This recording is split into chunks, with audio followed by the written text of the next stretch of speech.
Hey everybody, this is PJ Riley from Competition Archery Media. Welcome to the 2021 ASA season. We're back here with another year of Shot of the Week. This is the Mathews ASA Shot of the Week. Mathews has picked up the sponsorship, which is why I'm standing next to this guy here, Dan McCarthy. Of course, Dan, 2019 ASA Open Pro Shooter of the Year. He's won millions of these tournaments. He knows how many. Won this one last year twice. Won this one twice. So this is great. A lot of you viewers last year asked us for some tips on the Open, judging, all that kind of stuff. Last year we were on known distance, Dan, so this year Open Pro. So like I said, there's 6 tournaments. So you have 6 tournaments to get me end up shooting like you. Is that a tall task, or do you think you can do it? It's an impossible task. No, We'll try. We appreciate Dan's time here. I guess we should start, Dan. I mean, you've been shooting open class how long? A long time, pretty much forever. Since the dinosaurs, I think. Seems like anymore. And so today out here, you are sitting in a 2-way tie for second at 10 up. How did the course feel to you? The course was good for the first term of the year. Obviously, coming from Wisconsin, I don't get a chance to really shoot outside, so you know, confidence is pretty low. Self-respect sometimes is pretty low out here. Just how much you second guess yourself in this game of judging, you know. So it's like there's a lot of targets this weekend that I looked at. They looked a certain distance. Let's say it looks 40, and I talked myself into it being 42, or maybe it's 38, and then I'm setting my sight on an area where I feel like there's no way it's right because I've just been so wishy-washy. Yeah. And so that's where, you know, later in the year, you just can't do that. You have to be more confident. You have to be willing to take some risk. But this first tournament, especially the first day, I mean, you could go back 17 years of my professional career, first day here, I'm not going to shoot aggressive. I shot 1-8 today. It was actually a glance out of a 12 for an 8. But I try to just not make mistakes, not give away points, because I know I'm not going to probably I shouldn't guess enough targets properly to really, you know, shoot really well. So I just don't have that strategy at this tournament to just come out of the gate really swinging, just because the risk is too high. Yeah. The chance of mistakes are way too high. And I know the rest of the group is probably in the same boat. Right. So you don't have to go in with a mentality of shooting 36 up for the Hitting weekend. every 12. Yeah. Well, I'm not going to be shooting anything up here, but let's take a look at this target. It was target 16. It's a long deer, Yep. and The hill we'll walk country through. buck. Yeah, we'll All right. walk through the process. All right, Dan. So we're looking down here at this target, which to me, that's a bomb. That is a far target. Good judge. I don't know if that's an official distance. That's but basically what went through my head. my style of judging, which is just what it is I have a deer target in my yard that's at 30 yards, and so that's kind of the reference that I go off of. So I'm looking at this, and I shoot it, you know, I'll shoot it out to 70, you know, I have enough room. And just knowing that this class is a 50 max, you know, you got some wiggle room on either side. I'm looking at this, I know it's farther than 30. So my guess, I'm gonna think, and I should mention too that if I miss, I'm gonna miss low. That tends to be my tick. So Okay. I'm gonna come up here and shoot this for 50. Don't tell me what it is or what you shot it for. But what do you do when you come up? Where are you going to aim with that number? What are you playing at? Because, I mean, shoot it for 50. Are you going high, upper, since you normally hit low? Are you aiming at the low, or are you aiming center? What are you doing? So for this, Because I think in this game that really plays a lot into strategy. shooting uppers or lowers. And where you think you normally hit on different, you know, targets. If you normally hit low or you normally underjudge, do you play at the uppers a lot, or do you? Well, so there is a cluster down there it's like Center right in 11? the center of the core line. Yeah, it's right in the 11. So what I'm going to do, I haven't looked through my peep yet, but I'm going to have my pin on the high side of that. Okay. Is what my With strategy 50. will be. With 50, yeah. Don't tell me if that's right or wrong.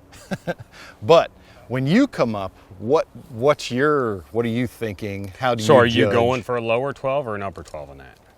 I'm going for a 10. I'll be honest. All right.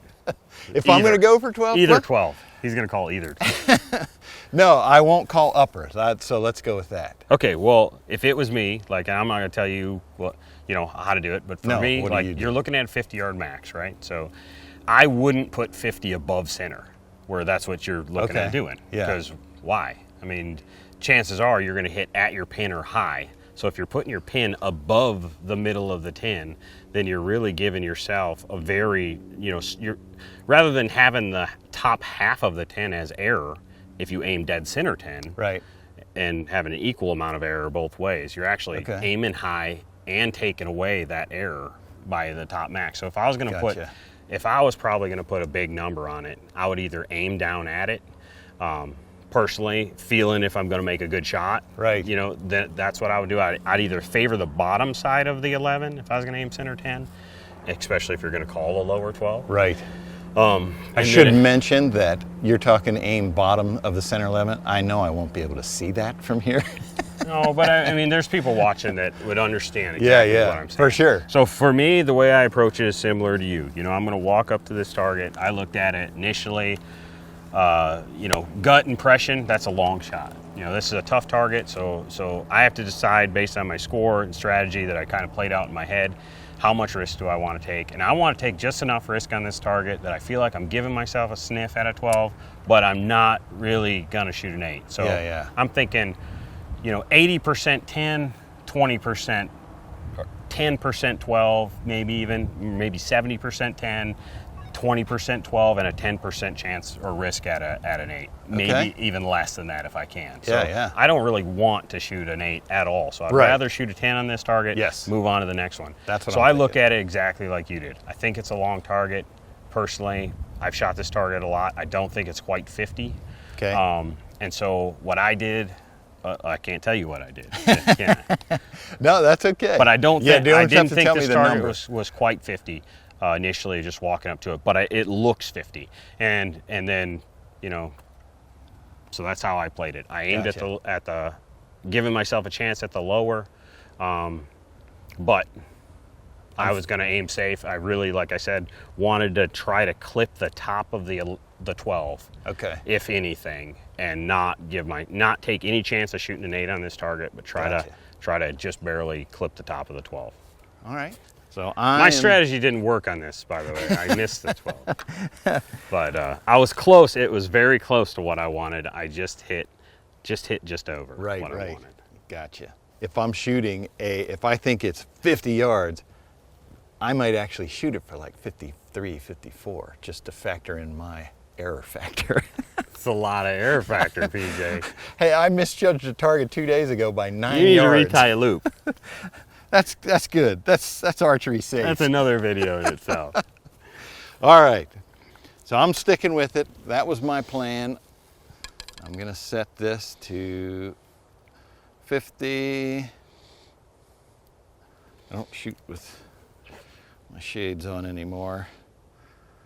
So, all right. There we go.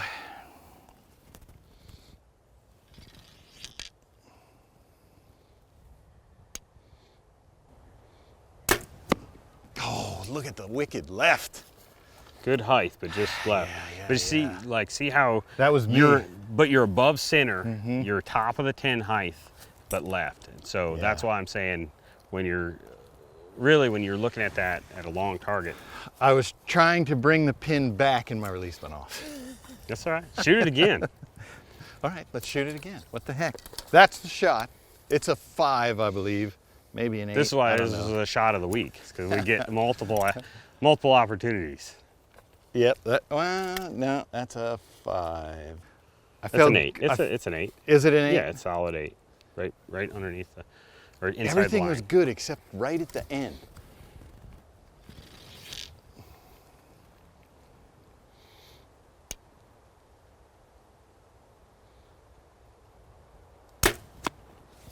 Just slow.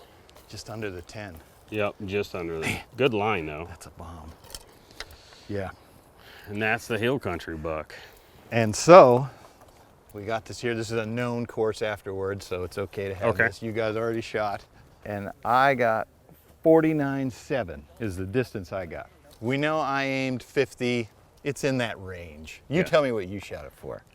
So the way I played this game is I looked at this target and just like you said, I thought it was long. I didn't think it was quite 50, so what I did was I thought I'll put 8 on the left side of the 11 ring, right over the lower 12, and I thought if anything, I think it might be just barely farther than 8. So if I drop just a half inch, or a 3/4 of an inch, I'll clip the top of the 12, but I didn't think that even if it's 50, I'll drop out of the 10 with that, and I didn't think there's really a chance at it being anything shorter than 8. So I was expecting to hit at my pin or below it, and I hit right behind my pin, maybe a 1/4 inch under where I aimed, and just barely, missed the top of the 12 by about, I don't know.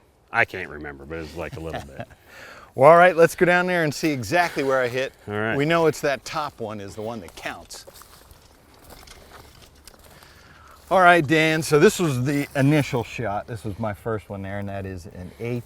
Second one, my left-right's better, but I dropped out low, but That's all right. we're gonna call shooter error. But I like the strategy. That's one of the things we wanted to get from the open class was, okay, how do you minimize the damage? Yeah. That's the way I look And people at it. think we're like, I hear it all the time. You guys are range finding experts, and it's not the case. I mean, I've got so many targets wrong this weekend practicing. It's nuts.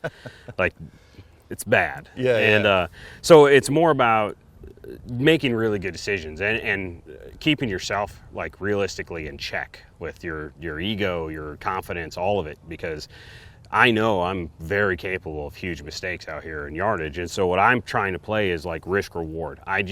I want the reward. I want every 12 out there, but realistically, I'm just not there yet for the year that I'm even close to thinking that I should go after that kind of a strategy.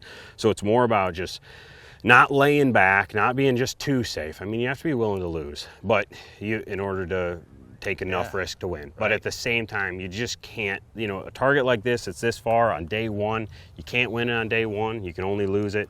So I'm just not gonna come out here and take any excessive risk on long targets unless I absolutely have to. If I made a few early errors, then I would come out and probably, unhook the plow. It's all, Ricky Bobby. yeah, time to go. And I would be shooting at this thing all day long, aiming at it. But today, it wasn't in my cards, and so I aimed right here with 48, and I believe I hit somewhere right in there. Gotcha. And just didn't quite drop as much as what I was hoping to. Yeah. But, well, all that's right, it. Dan. Now I know some things I got to work on before we get to Paris. Got some more time there, and actually, hopefully, I'll be able to shoot not We in all snow. need to work on stuff before Paris. But we appreciate your You time. betcha. Another episode of the ASA Shot of the Week brought to you this year by Mathews. Dan, we look forward to the rest of the season. Thanks for your time today. You betcha.